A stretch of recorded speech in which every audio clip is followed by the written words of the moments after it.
আজি ইয়াত উপস্থিত থকা প্ৰথমতে মই আমাৰ ভিডিঅ' কলত উপস্থিত থকা নৰ্থ ইষ্টৰ মহাগুৰু মিষ্টাৰ উত্তম চেতিয়া ছাৰক মই শ্ৰদ্ধা জ্ঞাপন কৰিছোঁ। মোৰ মেণ্টৰ, যাৰ আশীৰ্বাদত, যাৰ সহায় দিনে মই আজি যে NTC হৈছোঁ, ইয়াৰ 100% ক্ৰেডিট বুলি ক'বলৈ গ'লে আপোনালোকে নিশ্চয় গম পায়, টিম ডায়মণ্ড ইণ্টাৰনেশ্যনেলৰ চেয়াৰমেন মোৰ আটাইতকৈ শ্ৰদ্ধাৰ আৰু তেখেতৰ অহৰহ চেষ্টা, যিকোনো সময়ত তেখেতে মোক হেল্প কৰি যোৱাৰ কাৰণে আৰু তেখেতৰ কথাত যি কৰিব লগা কাম যিমান পাৰিছোঁ সেইখিনিহে কৰিছোঁ। তো তেখেতক মই ধন্যবাদ জ্ঞাপন কৰিছোঁ। হি is none other than my mentor mister Jonty Gogoi sir. লগতে আজি মই ধন্যবাদ দিব লাগিব, যাৰ বাবে মই এই ব্যৱসায়টো পাইছিলোঁ। যেতিয়া মোক এই ব্যৱসায়টোৰ কাৰণে ইনভাইট কৰিছিলোঁ, মই ডাইৰেক্ট ৰেজেক্ট কৰিছিলোঁ, কোনো তেনেকুৱা কামৰ কাৰণে মই নাযাওঁ। তথাপি মাত্ৰ মামু ভণ্টীয়ে সন্মান ৰক্ষাৰ কাৰণে মোক ঘৰত মতাৰ কাৰণে মই মামু ভণ্টীৰ সন্মান ৰক্ষা কৰিবলৈহে মই এই বিজনেছটো যেতিয়া ইনভাইট কৰিছিল তেতিয়া শুনিবলৈ গৈছিলোঁ। আৰু যদি মই গৈছিলোঁ যদিও 1.5 ঘণ্টা পলমকৈ গৈছিলোঁ, যদি সেই 1.5 ঘণ্টা পলমকৈ যোৱাৰ কাৰণে আজি এইটো ৰিজাল্ট। তো ভগৱানক তাৰ কাৰণে ধন্যবাদ জনাইছোঁ আৰু মামু ভণ্টীক মই ধন্যবাদ জ্ঞাপন কৰিছোঁ। মামুৰ ব্ৰেইনত ভগৱানে চাগে আহি মোক ইনভাইট কৰিবলৈ উৎসাহ দিছে। মই বহুত বহুত ধন্যবাদ মামু ভণ্টীক ধন্যবাদ জনাইছোঁ। তাৰ লগতে প্ৰথমতে মই ধন্যবাদ জ্ঞাপন কৰিব লাগিব আমাৰ পৰিয়াল তথা আমাৰ সকলো পৰিয়াল বুলি ক'বলৈ গ'লে আমাৰ ঘৰৰ সকলোকে মই ধন্যবাদ জ্ঞাপন কৰিছোঁ।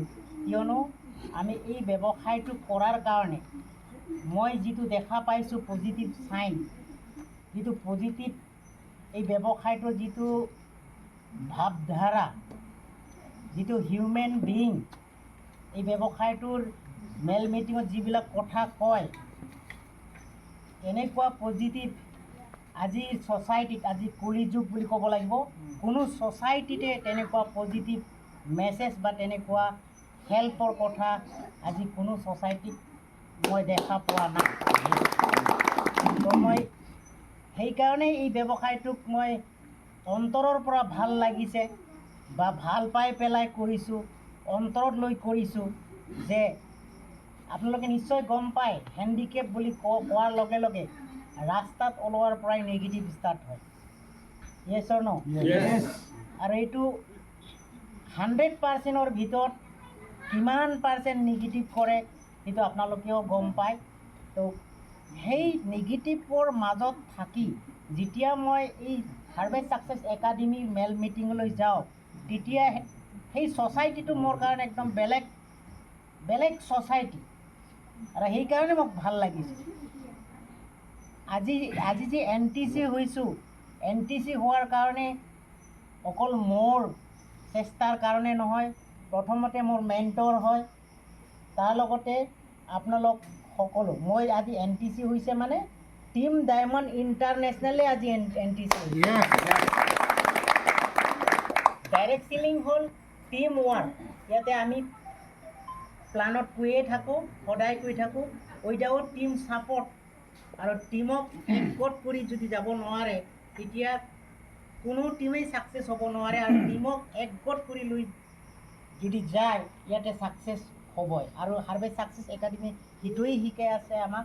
য়েছ অৰ ন'?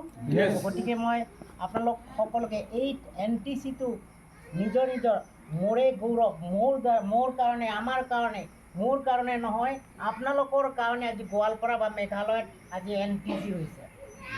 মই NTC হোৱা, এইটো আপোনালোকৰ NTC হোৱা একেই কথা। য়েছ অৰ ন'? তো এতিয়া চাওক যেনেকৈ আমাৰ আপাৰ আছামত জন্টি ছাৰ NTC হৈছে, তাৰপিছত এতিয়া লোৱাৰ আছাম বা মেঘালয়ত মই NTC হৈছোঁ। মানে এতিয়া টিম ডায়মণ্ড ইণ্টাৰনেশ্যনেলৰ কাৰণে পূৰা দুৱাৰ খুলি দিছে। এতিয়া দুৱাৰ খুলি দিছে মানে এতিয়া এনেকুৱা লাইন লাগি যাব। মই ভাবিছোঁ 2030লৈকে যিটো আমাৰ মেণ্টৰে কৈছে যে আপাৰ আছামৰ 50 আৰু নামনি অসমৰ 50 NTC হ'ব লাগে। আৰু এই NTC হ'ব লাগে। আজি ইয়াতে কিমান 20-22 জন লিডাৰ আছে, হয় 20-22 জন ইয়াতে লিডাৰ আছে। বহুতে খবৰ পোৱা নাই, খবৰ পালে নিশ্চয় আহিল হয়। এই যে 22 জন বা 25 জন যে ইয়াত লিডাৰ আহিছে, আপোনালোকে 2030লৈকে যাব নালাগিব। আপোনালোকে 28-27ৰ ভিতৰত NTC হ'ব পাৰিব যদিহে ছিষ্টেমেটিকলি কাম কৰে। কিয়নো আজি এনেকুৱা প্ৰডাক্ট যিটো মই প্ৰতিটো GTSত কৈ আছোঁ, এগ্ৰ' প্ৰডাক্টৰ থ্ৰ এতিয়া 3 বছৰ 2.5 বছৰত 100% NTC হৈ যোৱাৰ চান্স আছে। য়েছ অৰ ন'? তো গতিকে আপোনালোকে ভাবিব নালাগে মই ছাকচেছ হ'ব নোৱাৰিম। চবেই ইয়াতে ছাকচেছ হ'ব।